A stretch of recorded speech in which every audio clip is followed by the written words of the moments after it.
గురుగారు, బ్రహ్మం అంటే ఏమిటో, సత్యం అంటే ఏంటో తెలుసుకోవటానికి వేదాంగాలను, పురాణ ఇతిహాసాలను చదువుతూ ఉంటాం. ఇంతకీ బ్రహ్మం అంటే ఏమిటో రామకృష్ణ పరమహంస వివరించారా? అవునమ్మా. మనకి ఈ లోకము అనేటువంటి చీకటిలో, అజ్ఞానము అనేటువంటి చీకటిలో కొంతమంది మహానుభావులు మన అదృష్టం కొద్దీ మనం జీవించి ఉన్న కాలంలోనే ఉన్నారు. రమణ మహర్షి, రామకృష్ణ పరమహంస, ఇట్లాంటి వాళ్ళు గహనము అంటే దూరటానికి శక్యము కానటువంటిది గహనాటవి అంటారు. ఈ ప్రపంచంలో కూడా కొన్ని విషయాలు మనం ఎన్ని వింటున్నా సరే కొన్ని గహనంలాగా ఉంటాయి. అలాంటి వాటిని అరటిపండు ఒలిచి చేతిలో పెట్టినట్లుగా ఆ మహానుభావులు చిన్న చిన్న కథల ద్వారా చెప్పారు, చిన్న చిన్న ఉపదేశాల ద్వారా చెప్పారు. ఇక మన ప్రస్తుత విషయానికి వస్తే బ్రహ్మము అనేటువంటి పదం ఉంది. ఎంతమంది చెప్పినప్పటికీ ఆ బ్రహ్మజ్ఞానం అనేటువంటిది ఒక పట్టాన మనకి లొంగదు. ఎంతగా మనం మన నడవడికలోకి తెచ్చుకుందాం అనుకున్నా సరే ఒక్క క్షణం పాటు ఉంటుంది, మరుక్షణం పక్కకి తప్పుకుంటుంది. ఎందుకంటే బ్రహ్మం ఒక్కటే, పరబ్రహ్మం ఒక్కటే లాంటి అన్నమయ్య లాంటి మహానుభావుడు చెప్పినప్పటికీ ఒక్కటే నాయన, అందరిలోనూ దేవుణ్ణి చూడు, అదే బ్రహ్మజ్ఞానం.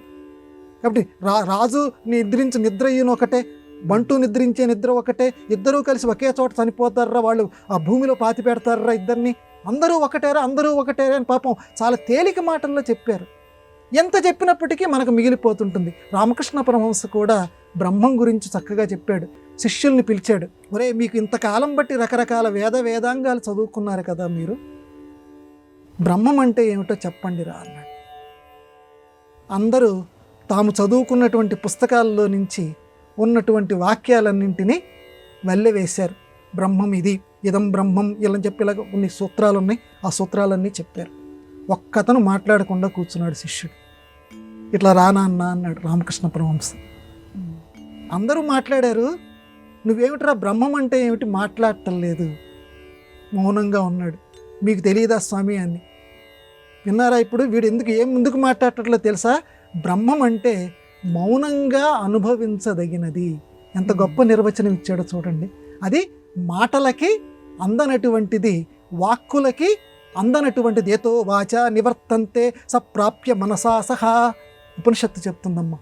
ఏతో వాచా నివర్తంతే, మాటలు ఎక్కడైతే అదృశ్యమవుతాయో అక్కడ ఆ బ్రహ్మాన్ని మనం పొందగలము. కాబట్టి మౌనంలోనే బ్రహ్మ సాక్షాత్కారం జరుగుతుంది, మాటల్లో బ్రహ్మ సాక్షాత్కారం జరగదు. అదిగో ఆ విషయాన్ని వీడు నా శిష్యుడు మనందరికీ ఎంత గొప్పగా చెప్తున్నాడో చూడండి.